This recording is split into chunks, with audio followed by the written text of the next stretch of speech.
Bonjour, bonsoir, chers téléspectateurs, pour ceux qui nous suivent via nos chaînes partenaires, ainsi que nos chers internautes, pour ceux qui nous suivent dans notre chaîne Studio Prop TV.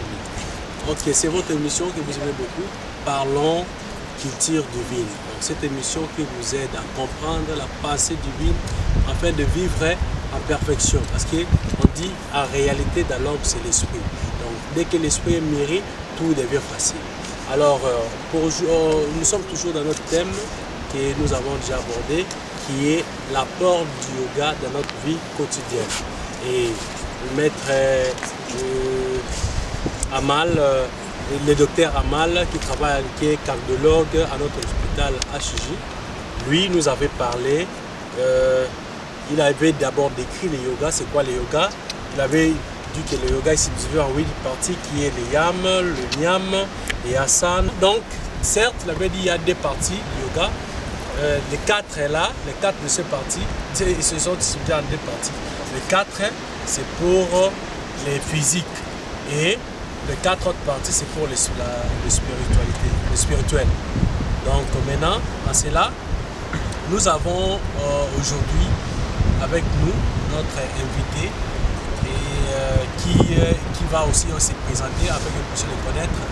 Et c'est avec lui que nous allons continuer. Et nous disons, maître, bonjour.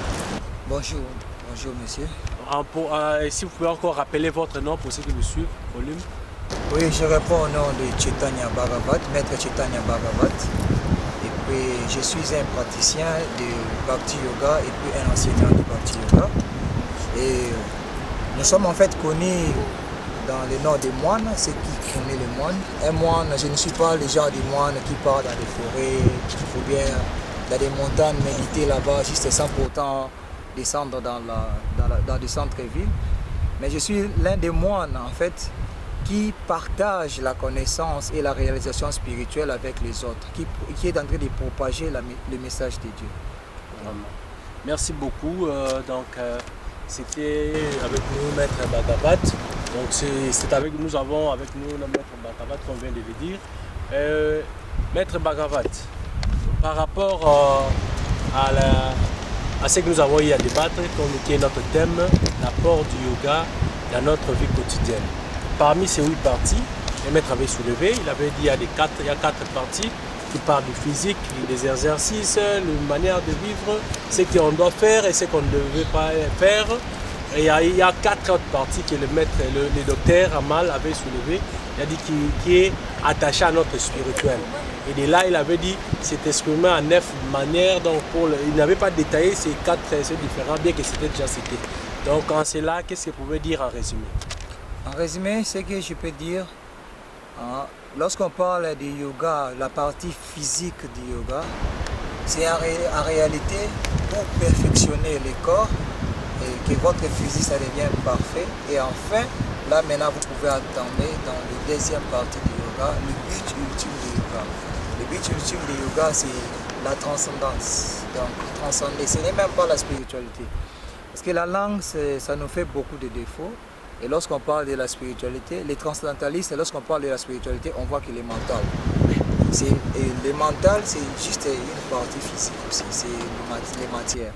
Or, lorsqu'on parle maintenant du yoga, en réalité, c'est la transcendance. Aller au-delà même du mental, aller au-delà du physique, aller au-delà du mental. Et nous allons essayer de parler sur la deuxième partie qui est très importante, c'est qui est la partie spirituelle. Donc, je ne sais pas si je peux continuer sur ça. Et puis, okay, merci beaucoup. Bon, toutefois, par rapport à cela, le maître avait cité aussi 4 de ces 8 parties-là qui s'occupent du côté mental ou le spirituel du yoga. Donc, et c'est un peu parce que c'est là où nous sommes limités. Je ne sais pas si vous pouvez développer cela afin que les personnes qui nous suivent puissent avoir la connaissance de cela. Oui. Merci beaucoup. Sur ce qui concerne le mental et la spiritualité, ou bien la spiritualité en réalité, il y a quelque chose qui est très très important que beaucoup de gens négligent. Si vous développez, disons, des puissances mystiques ou bien des puissance mentale. Il y a beaucoup de motivateurs aujourd'hui là, ils sont en train d'écrire beaucoup de livres là, sur la puissance de votre mental, comment utiliser votre mental pour manifester tout ce que vous voulez. Ils ont juste atteint quelques niveaux de perfection du yoga. Nous avons 9 étapes de niveau de perfection du yoga. Dans ces 9 étapes-là, tu peux devenir plus petit que l'atome, ou bien plus grand que les montagnes, ou soit marcher même sur l'eau. Donc, ce sont des niveaux de perfection. Et malgré tout cela, ça reste matériel. Tu développes juste la perfection, et puis, mais à quoi bon? Tu peux aussi voler dans l'air. Mais pourquoi voler dans l'air? Parce que les oiseaux déjà volent dans l'air. Pourquoi voler dans l'air? Alors, le but ultime de yoga, ce n'est pas en fait tous ces 9 perfections-là. Le but ultime de yoga, c'est d'abord de réaliser qui Dieu est réel.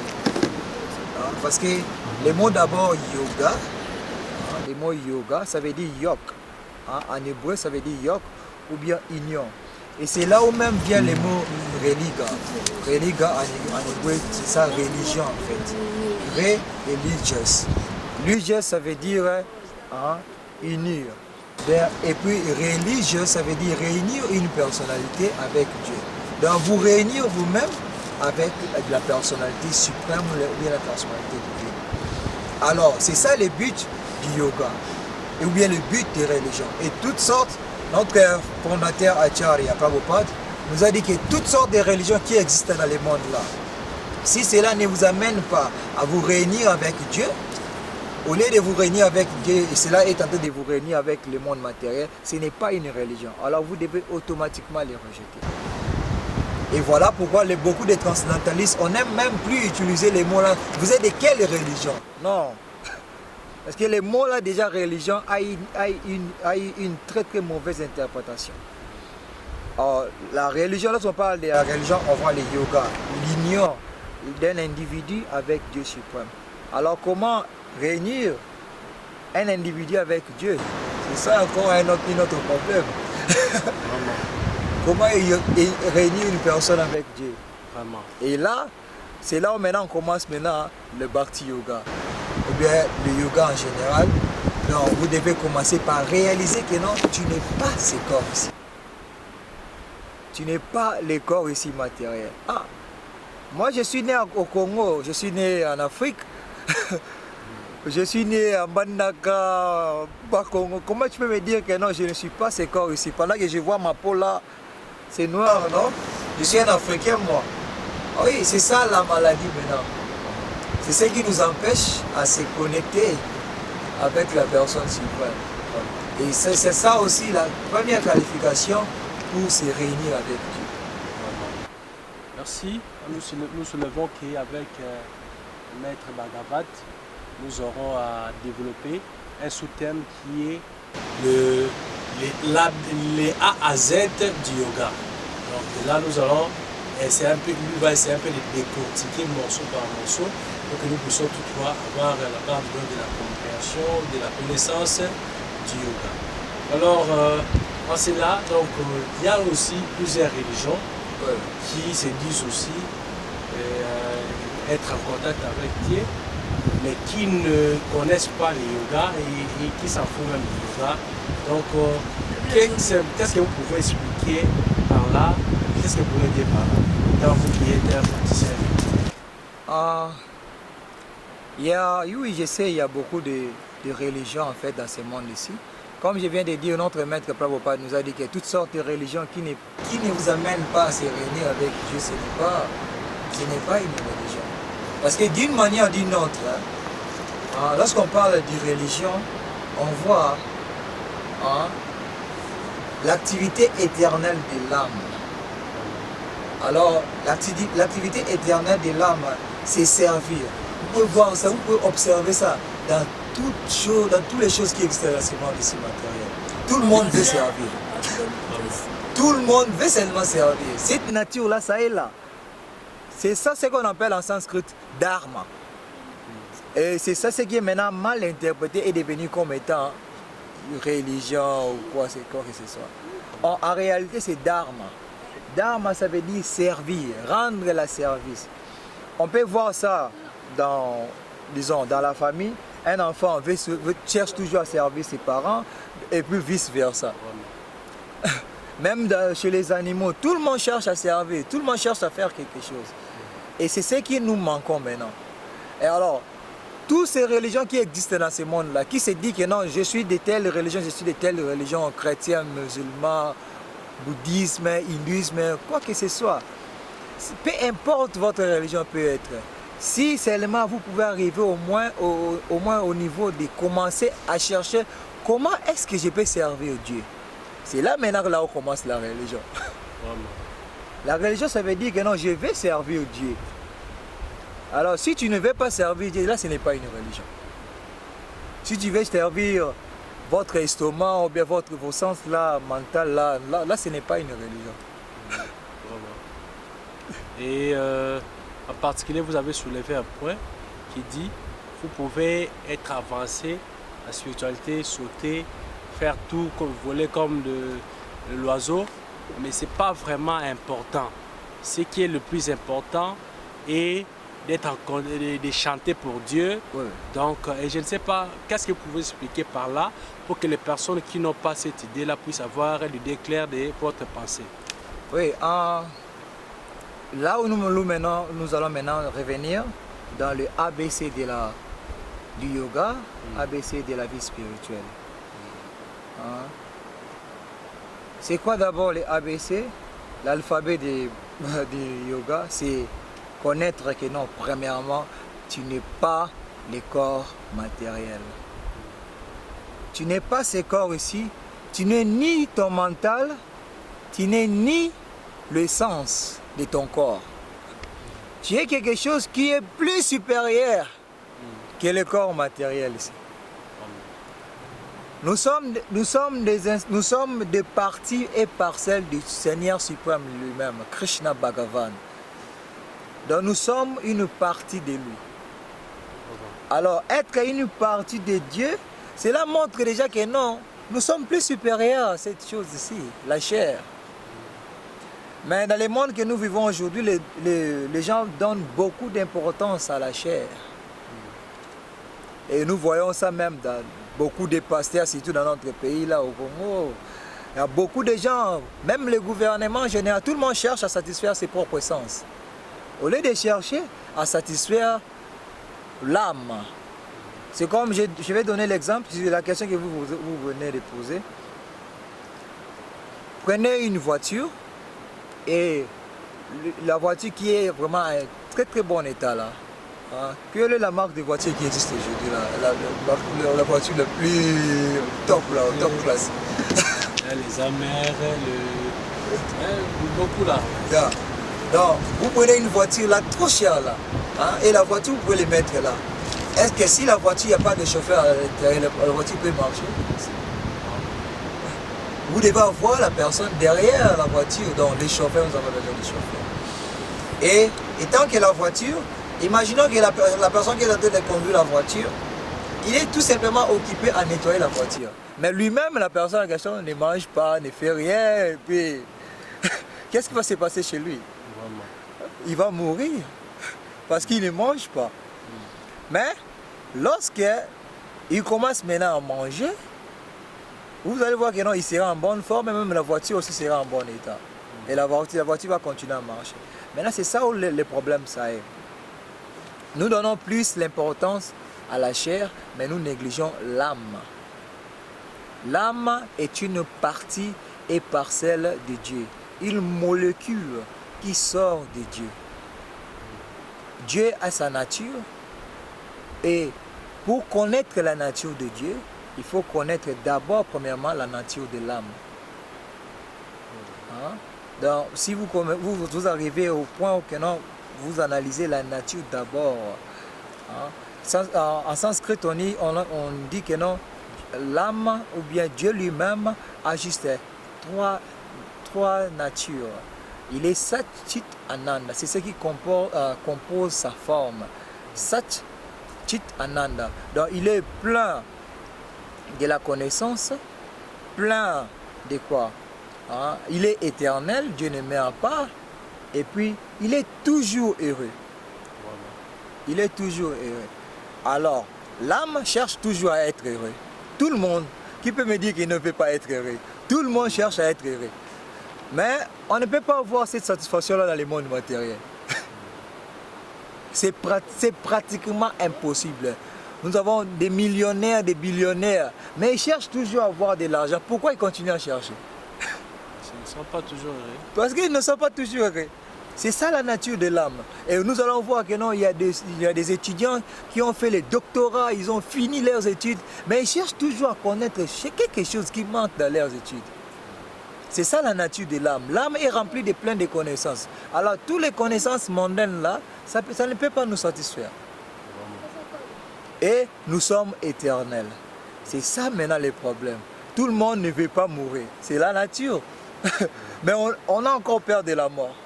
Mais si nous pouvons au moins arriver au point de connaître que non, je suis être éternel.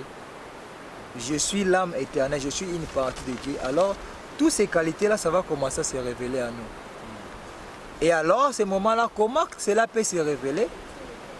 Si tu comprends que je suis une partie de Dieu, donc tout ce qui existe en Dieu, moi aussi j'en ai. D'une manière ou d'une autre. Alors, toutes ces perfections-là, même ce qu'on appelle les miracles là dans notre pays, là, c'est absolument inutile. C'est absolument inutile. Nous n'avons même pas besoin de cela. Parce que tu es être qui est plus supérieur. Une partie de Dieu. Plus supérieur à tout ce qui existe dans ce monde ici matériel. Krishna dit dans Bhagavad Gita chapitre 7-4 que non, l'énergie ici matérielle m'appartient. Mais il a appelé ça une énergie inférieure. Il a dit à part celle-là, il y a une énergie qui est plus supérieure à celle-là. C'est l'âme. Mais voilà que nous donnons beaucoup d'importance à l'énergie inférieure de Krishna et nous négligeons l'énergie supérieure de Krishna. Alors pour que nous puissions maintenant atteindre ce niveau-là de la perfection, plein de la connaissance, plein de la joie et toujours éternel, voilà pourquoi nous avons essayé de vous démontrer la fois dernière comment chanter.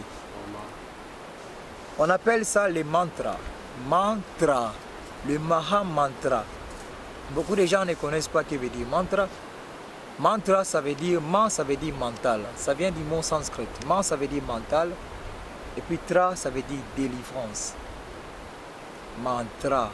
Alors, on appelle ça, c'est les meilleurs chants ou bien meilleure façon de délivrer le mental du monde matériel. Et voilà, lorsque nous chantons là, parce que ce sont des sons, des vibrations sonores qui viennent directement du monde spirituel. Lorsque vous êtes en train de faire vibrer ces sons-là, vous êtes en train de se reconnecter directement avec le monde transcendantal. Et cela est en train de vous essayer de vous débarrasser des énergies matérielles. Soignez votre mental là et rétablir votre relation avec Dieu. Et voilà pourquoi je dis que non, lorsque tu chantes cela, vous allez voir que non, tous ces niveaux de perfection là, même marcher sur l'eau, c'est pratiquement inutile. Guérir les malades, c'est quoi guérir les malades? Quelle maladie que tu dois guérir? Il suffit tout simplement de mettre ta vie en ordre avec Dieu, tu seras heureux. Vraiment. Bon, je me rappelle encore, j'ai la formule de la paix du monde. Ouais. A soulevé le docteur Amal, qui est chanté pour Dieu. Oui. Donc ça marche de pair avec ce que vous dites, non? Oui, c'est ça, c'est ça en réalité. C'est ça la formule. La formule de la paix. Si tout le monde là, si nous tous là, nous devons tout simplement se réunir. Parce qu'il y a une chose, la Bible nous dit que non, quoi? Le mot au commencement était quoi? La parole. Et la parole était avec Dieu et la parole c'est Dieu. J'aime beaucoup ces versets-là.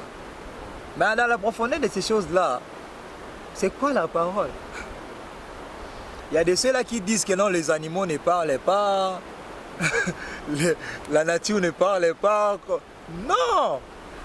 Ce n'est pas parce que toi tu ne peux pas écouter leur langue qu'ils ne parlent pas. Parce que même les oiseaux là parlent. Moi je peux parler l'anglais. Toi tu ne parles pas l'anglais, tu as des difficultés pour m'écouter, non? Vraiment. Et s'ils ont leur langue qu'ils parlent, les eaux là, ils sont en train de vibrer des sons là, profonds. On ne peut pas écouter, on ne peut pas comprendre. Qu'est-ce que l'eau là veut me dire? Communiquer.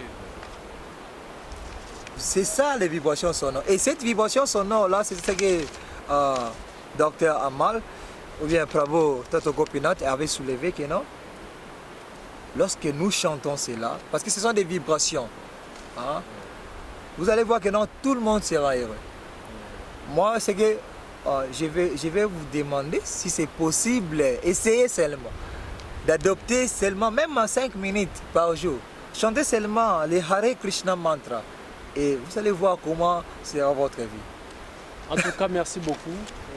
Nous rappelons que Maître Bhagavat, c'est l'un des pratiquants du yoga et ils ont leur temple de la connaissance du Krishna qui est sur Mbudi, Safrikas, avenue Boma, numéro 4.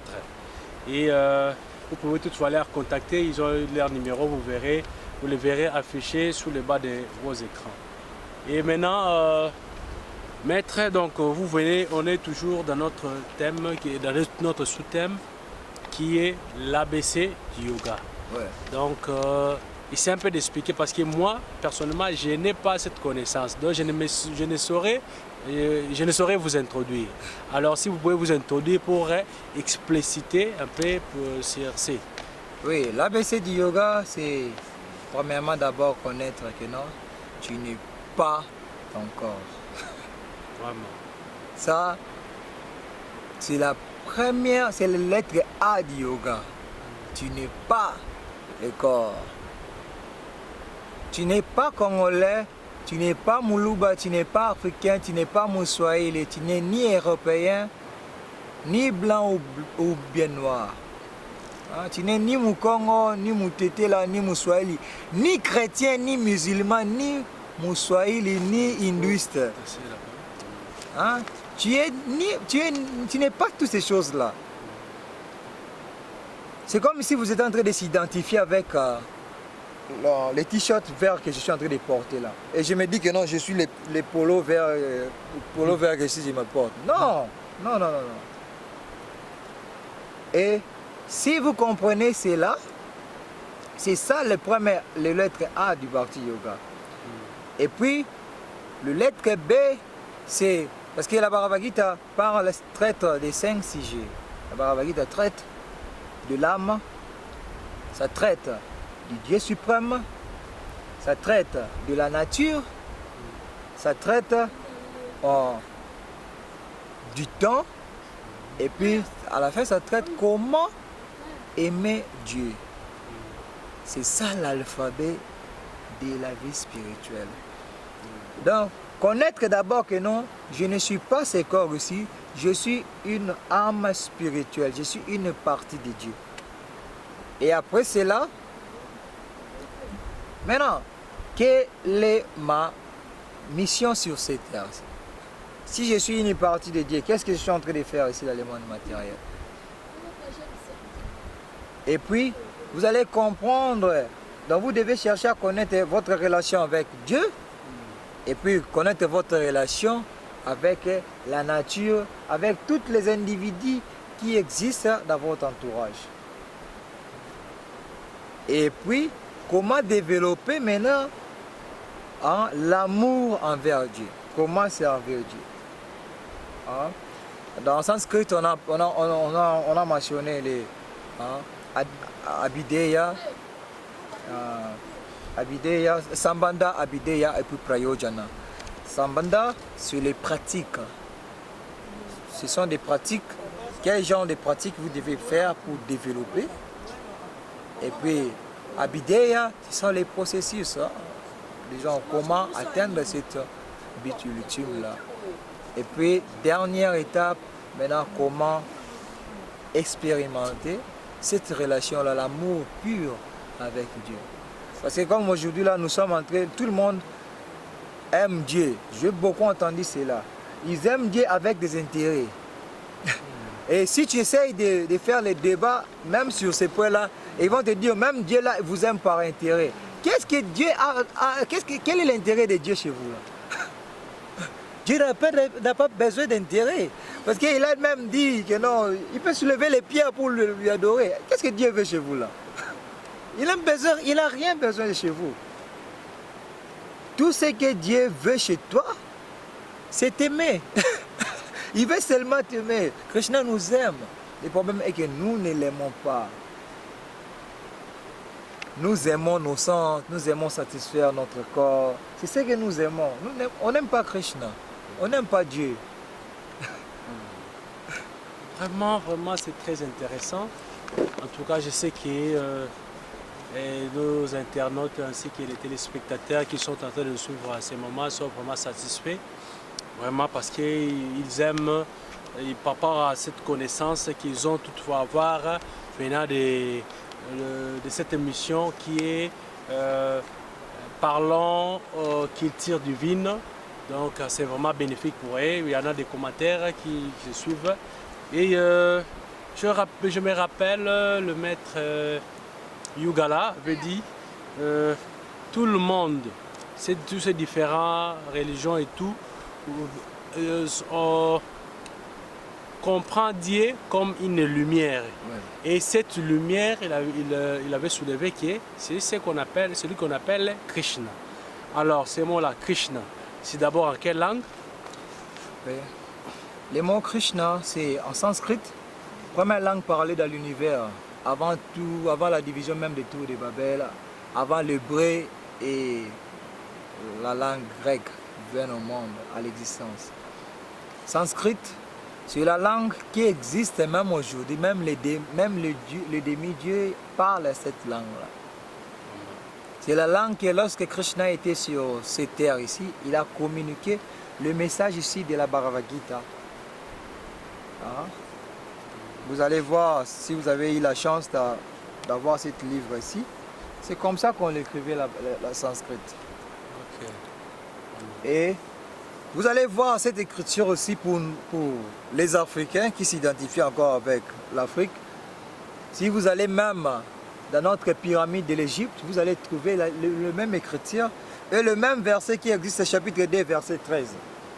Krishna parle, là-bas on a écrit que non, hein, au moment de la mort, Deino Yasmi Yata Dehe Komaram Yovanam Jara Tata Diha Taraprati Dirata Tranamuyati.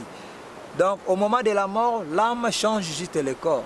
Juste comme elle est passée de la précédence, de l'enfance à la jeunesse, et puis à la jeunesse à la vieillesse, et puis jusqu'à la mort, l'âme continue juste de changer le corps. Et les sages ne sont pas troublés par ces changements. Vraiment. Et la lumière beaucoup de religions en fait, beaucoup de religions se disent que non, Dieu est une lumière. Dieu, on ne peut pas lui voir. Oui, d'une manière ou d'une autre. Mais là, ce n'est pas la conclusion complète de Dieu. Dieu n'est pas juste une lumière. Dieu a une forme. Dans le Srimad Bhagavatam, qui est comme étant deuxième niveau, ou bien deuxième étude du Bhakti Yoga, ou bien des études sacrées, dans le Srimad Bhagavatam, on décrit que nous avons 3 dimensions pour réaliser Dieu. 3 étapes en fait. La première étape, c'est réaliser Dieu comme étant une lumière. Ceux qui sont en train de dire que non, Dieu est une lumière là, ils sont juste dans les premières étapes. Dieu est une lumière, on s'arrête là. Non. Et puis tu t'immerges, toi, donc une fois toi si tu es une lumière, tu t'immerges dans la lumière, vous devenez un avec Dieu. Et puis tu te perds là, Dieu n'existe pas, c'est seulement la lumière. Deuxième étape, c'est lorsque tu réalises Dieu dans le cœur. C'est ce que les moines ou bien les yogis qui vivent dans des forêts ou bien dans des montagnes, ils méditent sur le Dieu dans leur cœur. Ils sont là assis dans des positions là, ils font beaucoup de sacrifices, beaucoup d'austérités là. Méditer sur Dieu dans leur cœur. On appelle ça Paramatma. La première étape, c'est ce qu'on appelle Brahma. Hein? Réaliser Dieu comme étant lumière. Deuxième étape, Paramatma. Et puis, la troisième étape, c'est lorsque tu réalises que non, oh, en réalité, il n'est pas juste une lumière. Il n'est pas seulement assis dans mon cœur, mais il est complètement une personne. Et cette personne-là, on lui appelle Bhagavan. Bhagavan, ça veut dire que non, c'est lui qui possède toutes les opulences du monde. Et ce n'est que Dieu lui-même. Et s'il y a un nom approprié à donner à Dieu, c'est Sri Krishna Bhagavan. Que veut dire Bhagavan? Bhagavan, vous allez voir la Bhagavad Gita, Bhagav, Bhagavad, Bhaga, et puis nous allons voir Vad, Van. Donc ça veut dire c'est lui qui possède les opulences. Alors c'est aussi le test que non, on nous a donné, c'est Krishna lui-même, et Prabhupada nous a dit, si vous voyez quelqu'un est en train de se dire que non, il est Dieu, demande-lui hein, s'il a ces 6 opulences-là. C'est 6. Donc il doit avoir ça au complet, les 6 opulences, pour qu'il soit appelé Dieu, là, ou bien la personne suprême, Bhagavan. Alors, qu'est-ce que cela veut dire? Donc il doit être plus beau, la beauté, il doit être vraiment renommé, succès, et puis richesse, et puis il est renoncé. Donc il est au nombre de 6. Et si la personne a toutes ces qualités-là, donc il doit être appelé Bhagavan. Alors, il y a comme dans notre pays, là, surtout les Congo, il y a beaucoup de gens qui se passent, se disent que non, je suis Dieu, je suis Dieu, je suis Dieu. Et ils attirent beaucoup de nos mamans. Mais en réalité, lorsque tu lis la Bhagavad Gita, tu comprends que non, la personne là, il est un aventurier, il n'est pas Dieu. Un Dieu ne se comporte pas comme lui. Et puis Krishna, le mot Krishna, ça veut dire c'est lui qui attire tout le monde envers lui. Alors s'il y a vraiment un nom donné à Dieu, c'est Krishna. Et c'est là où même sort, pour ceux qui ne connaissent même pas, si vous êtes là, vous faites des recherches, faites des recherches ici, même le nom Christ, ça sort de Krishna. Le mot Christ en hébreu c'est Christos et en grec Christos. Or, lorsque on rentre en sanskrit, Krishna. Et il y a des provinces là en Inde, on l'aide d'appeler, il y a de ceux-là, surtout les musulmans n'arrivent pas à prononcer Krishna et ils prononcent Christos. Et alors même Jésus était aussi le fils de Krishna. Et voilà pourquoi, après son baptême, il a reçu le nom Jésus. En anglais, on appelle ça Jesus the Christ. Jésus le Christ. Et non Jésus-Christ. Jésus le Christ. Donc, dans notre terme, ça veut dire que non, c'est lui qui est loin. Donc, il a reçu la lumière par. C'est ça le nom que Jésus possédait. Vraiment, ça m'a fait réfléchir, j'ai pensé à quelque chose. Qu'est-ce que vous pensez? Donc, les chrétiens utilisent la Bible, les kabbalistes utilisent le Torah, les bouddhistes croient au Bouddha, en particulier les Chinois, les musulmans croient au Coran. Ils ont Coran comme leur soubassement ou les livres qu'ils considèrent sacrés pour eux. Alors pour ceux qui ont la connaissance du Krishna, qu'est-ce qu'ils ont comme document ou déjà comme considéré comme qu'est-ce qu'ils ont comme ouvrage de Dieu en eux? En réalité, d'abord, si vous parlez de toutes les religions qui existent dans le monde là, toutes les religions, toutes sortes de religions, ou bien toutes sortes de connaissances, tracent leurs origines dans ce qu'on appelle le Vedas. C'est dans les Vedas ou bien les écritures védiques que nous avons toutes sortes de connaissances, que ce soit connaissances matérielles ou soit spirituelles. Tous les écritures que nous en avons dans le monde. Parce que, comme personnellement, je suis grandi comme étant chrétien, dans une famille chrétienne. Mais il y avait tellement de questions à moi que je n'arrivais pas à comprendre. Et la Bible elle-même était incapable de répondre à ces questions-là. Alors lorsque j'ai pris les Védas, j'ai pris la Bible, directement j'ai eu la vision, ou bien la compréhension claire même de la Bible. Alors par rapport à votre question, nous en avons ce qu'on appelle les écritures védiques, ou bien les Védas. Alors Védas, ça veut dire connaissance. Et dans les écritures védiques, nous en avons des Puranas. Et les Puranas se sont aussi divisés. Et dans l'une de ces Puranas, nous avons ce qu'on appelle les Bhavisha Purana. Dans les Bhavisha Purana, c'est là où sort le christianisme et toutes sortes de religions que nous en avons. Parce que dans les Bhavisha Purana, c'est prédit. Parce que sur la vieille d'Avias, il n'y a personne qui a pu écrire les écritures védiques. Il était béni, il pouvait voir les passés, les présents, même les futurs, ceux qui vont venir. Alors voilà, il a condensé cela dans des écritures. Et ils ont divisé ça à quatre écritures védiques. Et dans toutes les écritures là, il y a ceux-là qui parlent juste des activités matérielles, comment obtenir des choses d'histoire matérielle. Il y a de ceux-là qui parlent des choses là pour comment avoir des puissances mystiques. Et il y a de ces écritures là qui parlent comment juste retourner chez Dieu. C'est ça les Védas. Et chacune de ces personnalités qui ont pu essayer d'approcher les Védas, il a réalisé, il a approché la vérité par rapport à ses désirs. Il y a de ceux-là qui sont sortis de là comme étant des grands mathématiciens. Il y a de ceux-là, après avoir approché les Védas, ils sont sortis des grands physiciens, bien des chimistes aujourd'hui dans le monde. Mais ils sont connus. Mais les écritures sont considérées toujours cachées et sacrées. Mais par la grâce de sa divine grâce, Abhayacharya Vrinda, Bhaktivedanta, Swami Prabhupada, il a essayé de mettre à disposition toutes les écritures védiques. Tout ce que vous voulez connaître dans le monde matériel ou bien dans le monde spirituel, ça se trouve dans les écritures védiques.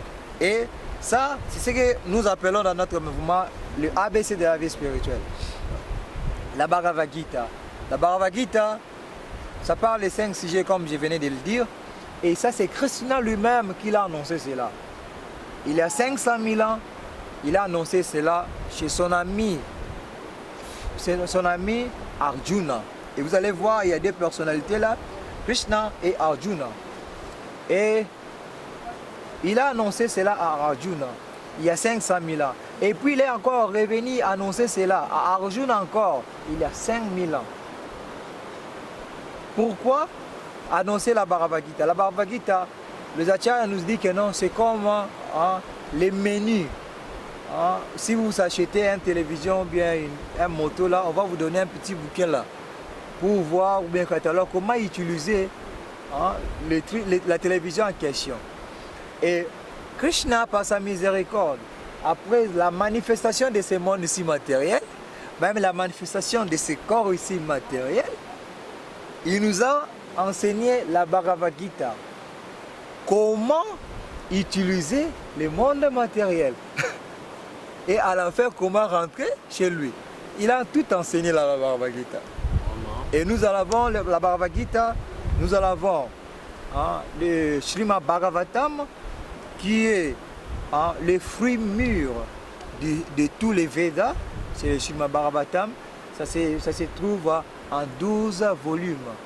Et nous avons aussi le Chaitanya Charitamrita, qui est considéré comme étant l'étude le plus avancée de la vie spirituelle. Et là, ça se trouve dans 18 volumes.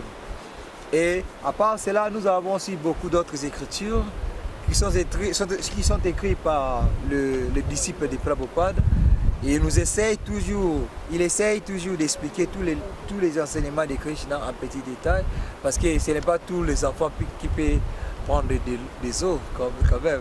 Vraiment. En tout cas, si nous pouvons retenir, nous sommes presque à la fin de notre mission. Et en tout cas, par là, c'est ce que le maître vient de soulever. C'est vraiment un sujet très complexe. Donc, c'est du pain sur la planche. C'est de la mer à boire, donc c'est pas quelque chose à comprendre à 2 ou 3 minutes. Alors pour cela, nous allons toutefois revenir avec lui pour qu'on puisse encore développer.